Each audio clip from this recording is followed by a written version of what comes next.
भर्ती परीक्षाओं में पेपर लीक और नकल से अभ्यर्थी चिंतित। इंटेलिजेंट बच्चे गरीब हैं, वो पैसे दे नहीं पाते और किसी अमीर लोगों ने पैसे दे के किसी और बच्चे को बैठा के, और ये बहुत बड़ा षड्यंत्र, आपने बहुत बढ़िया षड्यंत्र का खात्मा किया है। भर्ती परीक्षाओं को लेकर कानून कड़े करने की मांग। तो आजकल ये जो भर्ती परीक्षाओं में नकल प्रकरण है या ये फर्जी डिग्री वाला मैटर है, ये कुछ आजकल ट्रेंड से चलन हो गया है। हर भर्ती, कोई भी भर्ती इसके बिना नहीं हो रही है। कानून तो फर्जी डिग्री या फर्जी अभ्यर्थी, इनके लिए कानून ऑलरेडी राजस्थान सरकार ने बनाया हुआ है।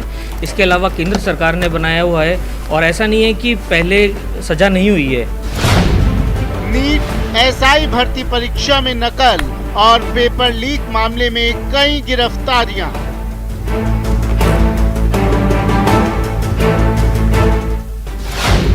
आगामी भर्ती परीक्षाओं को लेकर बेरोजगारों में कई आशंकाएं। उत्तर प्रदेश के सामने बड़ी चुनौती है योग्य अभ्यर्थी को ज्वाइनिंग देना। नकल प्रकरण सामने आ रहे हैं, पेपर लीक प्रकरण सामने आ रहे हैं, डमी कैंडिडेट को बिठाया जाना सामने आ रहा है और ये जो फर्जी डिग्री और डिप्लोमा के मामले सामने आ रहे हैं। परीक्षाओं की पारदर्शिता को लेकर अभ्यर्थियों में संशय। तो पारदर्शिता तो होनी चाहिए। 40,206 पदों के लिए होनी है भर्तियां।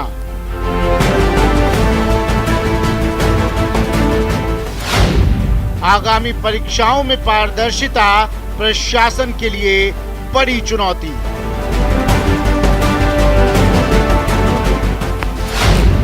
सिस्टम वीक, कभी नकल कभी पेपर लीक।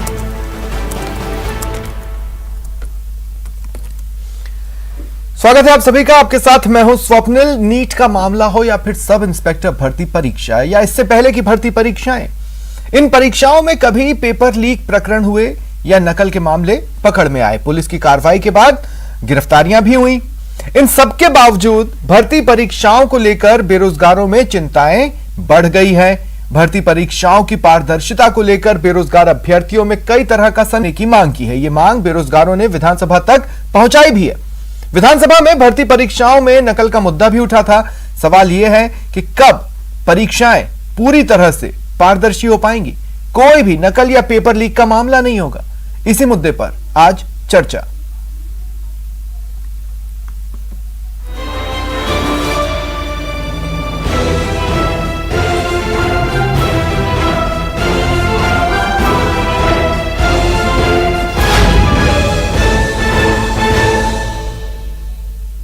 और मेरे साथ जो गेस्ट पैनल जुड़ रहा है आपको इंट्रोड्यूस करवा देता हूं। राजेंद्र मेघवाल जी कांग्रेस नेता हैं, राखी राठौड़ जी बीजेपी नेता हैं, अरुण ढाका जी एक बेरोजगार अभ्यर्थी हैं और सुमित्रा चौधरी जी अधिवक्ता हैं। आप सभी का स्वागत है न्यूज 18 राजस्थान पर। शुरुआत मैं अरुण ढाका जी आपसे करना चाहता हूं। नकल और पेपर लीक किस तरह से नौकरी का सपना देखते लोगों के सपनों को तोड़ते हैं, आप समझाइए। देखिए, चाहे कांग्रेस हो चाहे बीजेपी सरकार हो, दोनों ही सरकारों में बराबर हर परीक्षा के पेपर, चाहे सेंट्रल गवर्नमेंट हो स्टेट गवर्नमेंट हो, प्रत्येक एग्जाम का पेपर आउट हो रहा है। और इस पेपर आउट के पीछे कहीं ना कहीं सरकारों का भी योगदान है, कहीं ना कहीं इसमें बड़े माफियाओं का भी योगदान है। चाहे कोई सी भी एग्जाम ले लो आप, अभी हाल ही में नीट एग्जाम, ऐसे एग्जाम, और अब 10 दिन बाद में एक बहुत बड़ी एग्जाम है जिसमें 16 लाख से ज्यादा अभ्यर्थी भाग ले रहे हैं, रीट एग्जाम। क्या वो भी इस चीज से बच पाएगी, ये भी एक बड़ा सवाल है। सरकारें वादा तो बहुत करती हैं कि साहब हम बेरोजगारों को रोजगार दे रहे हैं, न्याय दे रहे हैं, लेकिन ये न्याय बेरोजगारों के भविष्य पे एक बड़ा कुठाराघात लेके भी आ रही है कि एक बच्चा 6 महीने 12 महीने जब एग्जाम आगे सरक जाती है, फिर दोबारा टाइम दिया जाता है, फिर आगे चली जाती है, और फिर जब वो एग्जाम में बैठता है तो ये नकलचियों जो भी पेपर गैंग है, चाहे वो इन्विजिलेटर लगा के करो, चाहे वो पेपर व्हाट्सएप के द्वारा चोरी करके करो, कैसे भी करो, लेकिन ये जो पढ़ने वाला बालक है, जो अपना समय दे रहा है, जो अपना पैसा दे रहा है, जो अपना जो किशोर अवस्था हो, चाहे वो उसकी कैरियर बनाने का जो टाइम हो, उस टाइम को पूरा का पूरा अपना दांव लगा देता है, भविष्य अपना दांव पे लगा देता है। और फिर ये जो पेपर गैंग है वो सक्रिय हो जाती है एग्जाम से एन मौके पे 1 से 2 महीने पहले, 10 दिन पहले, 5 दिन पहले, और मार्केट में खुलेआम एक नग्गा नाच होता है पेपर के नाम पे। और उससे अभ्यर्थियों को मानसिक पीड़ा तो होती है, उसके अलावा उसका पैसा, समय, सब कुछ खर्च हो जाता है। और एक जो ये सरकारें कहती हैं कि बेरोजगारों को हम न्याय देंगे, बेरोजगार वर्ड कहाँ से आया? ये बेरोजगार वर्ड यहीं से आया कि जब वो पहले तो सिस्टम से लड़ता है और जब सिस्टम से हार जाता है तो फिर वो अपनी जिंदगी से जूझने के लिए चल पड़ता है और उसी का नाम बेरोजगार कहा गया है। तो मैं तो यही कहना चाहता हूँ, सरकारों से निवेदन है कि अब बहुत हो लिया बेरोजगारों के साथ अन्याय, अब कुछ इस टाइप का सिस्टम बनाया जाए, कुछ इस टाइप का फुल प्रूफ सिस्टम बनाया जाए कि जो पेपर चोरी करता है या जो पेपर लेता है या देता है उनके खिलाफ कार्रवाई नहीं, फांसी की सजा की एक प्रावधान किया जाए, ताकि आने वाले अन्य भर्तियों में, अन्य अभ्यर्थियों के लिए, अन्य पेपर गैंग के लिए एक नया अध्याय जुड़े। ठीक है, सुमित्रा चौधरी जी, मैं आपके पास आना चाहता हूं। मैं ये नकल और पेपर लीक प्रकरणों से जुड़े कानूनों को समझना चाहता हूं। किस तरह के सजा के प्रावधान इसमें होते हैं, किस तरह की चीजें रहती हैं? ये जिस तरह का पेपर नकल, पेपर सर्कुलेट करना, लीक आउट करना या किसी भी तरह की चीटिंग में एग्जामिनेशन को वीक करने की कोशिश करना, इसके लिए काफी सारे प्रोविजंस हमारे आईपीसी में है, हमारे प्रिवेंशन ऑफ करप्शन एक्ट में है। ये आज की बात नहीं है कि पेपर्स लीक हो रहे हैं, कई सालों से, कई स्टेट से, मतलब ये आप मान लीजिए कि हमारे कॉन्स्टिट्यूशन के बिल्कुल खिलाफ है इस तरह का लीकेज, बिकॉज ये हमारे फंडामेंटल राइट्स को इफेक्ट करता है, ये हमारा राइट टू लाइवलीहुड को इफेक्ट करता है। तो कई सारे स्टेट्स ने क्या किया कि उन्होंने अपने एजुकेशन एक्ट में इसके लिए क्रिमिनल प्रोविजंस लाने की सांत्वना दिया। आई वुड से कि वो कई बार ये कहते हैं कि इस तरह का कुछ होगा तो हम इसमें अमेंडमेंट ले आएंगे, एक्ट में अमेंडमेंट ले आएंगे और इसमें क्रिमिनल प्रोविजंस दे देंगे। पर जितना मुझे ध्यान है, Karnataka was the last state जिसने ये बोला था, अभी वो अमेंडमेंट आया नहीं है। अभी हाल ही में हरियाणा में भी हमने देखा एक कदम बढ़ाया गया है इस तरह का, लेकिन मेरा ये कहना है कि सजा का प्रावधान कुछ इस तरह का हो जिसके बाद देखिए, गिरोह तो हो सकता है पनपते रहें, लेकिन जो लोग नकल करने को राजी हो जाते हैं या अपने नाम पे किसी और को बिठाने को राजी हो जाते हैं या जो पेपर खरीद लेते हैं, उन लोगों में ये खौफ होना चाहिए कि कल को अगर वो सामने आए और पकड़े गए तो उनको ताउम्र सरकारी नौकरी नहीं मिलेगी, और कड़ा करना है तो उनके आने वाली पीढ़ियों को भी नहीं मिलेगी। है और इसमें जो स्टूडेंट पेपर ले रहा है या जो सर्कुलेट कर रहा है, सभी के लिए सजा का प्रावधान है। नॉट ओनली दैट, अगर कोई उनकी जगह पे बैठ रहा है तो उनको भी क्रिमिनल सजा होनी चाहिए। जो स्टूडेंट इस तरह के पेपर के लिए कोशिश कर रहा है उनको भी बाहर कर देना चाहिए for a certain number of years. तो सरकार को कहीं ना कहीं पे एक बहुत डेटरेंट सेट करने की जरूरत है, और वो डेटरेंट तो जब तक की लेजिस्लेटिव विल नहीं होगी कैसे सेट होगा। मैं सुमित्रा जी आगे आपके पास आता हूं। अब राखी राठौड़ जी, मैं आपके पास आ रहा हूं। देखिए, होता क्या है ना कि बेरोजगारों को हमेशा साथ मिलता है विपक्ष का, सरकार और सिस्टम का नहीं, सिर्फ विपक्ष का। अब अपने यहां होता क्या है ना कि हर 5 साल में सरकार बदल जाती है, तो उस समय जो विपक्ष में होता है वो बेरोजगारों के साथ होता है, अगले 5 साल नहीं होता है ना राखी जी? स्वप्निल जी, जिस तरह से अभी जो प्रकरण हमारे सामने आए हैं, निश्चित तौर पे किसी भी स्टूडेंट के लिए बहुत ही दुर्भाग्यपूर्ण है कि इस तरह से उन्होंने तैयारी की और उसके बाद ये रिजल्ट रहा। आपने कहा कि सरकारों में ऐसा होता है, लेकिन आप ये देखिए कि अगर आप चेक करेंगे, मैं इस सरकार के बारे में बात करना चाहूंगी, इनके पिछले कार्यकाल के बारे में भी बात करना चाहूंगी। आप बहुत सारे प्रकरण मेरे पास लिखे हुए हैं, आप कहें तो मैं पढ़ के सुनाती हूँ। हर एक प्रकरण जिसके अंदर नकल के से या फिर प्रश्न पत्रों के अंदर कोई ना कोई आंसर का प्रॉब्लम था, जिसकी वजह से भर्तियां जो है वो आगे बढ़ी। मैं तो ये कहना चाहूंगी कि बहुत सारे लोग यहाँ पर आज इन्वॉल्व हैं, बेरोजगार, कोरोना में वैसे ही परेशान हैं। अब जब विधानसभा चल रही है तो निश्चित तौर पे सरकार को इस पे एक स्ट्रिक्ट एक्शन लेना चाहिए।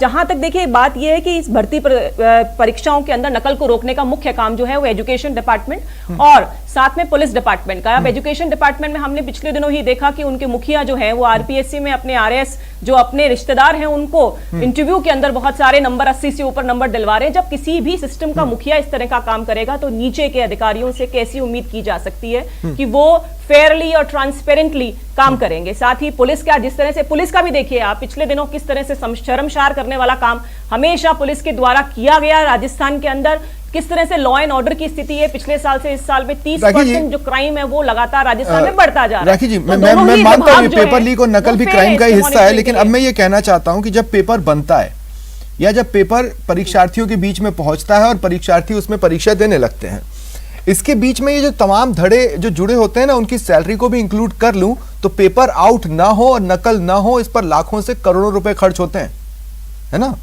एक प्रकरण आता है और ये पैसा पानी की तरफ वेस्ट हो जाता है, जैसा कि अभी हमने नीट में देखा, है ना।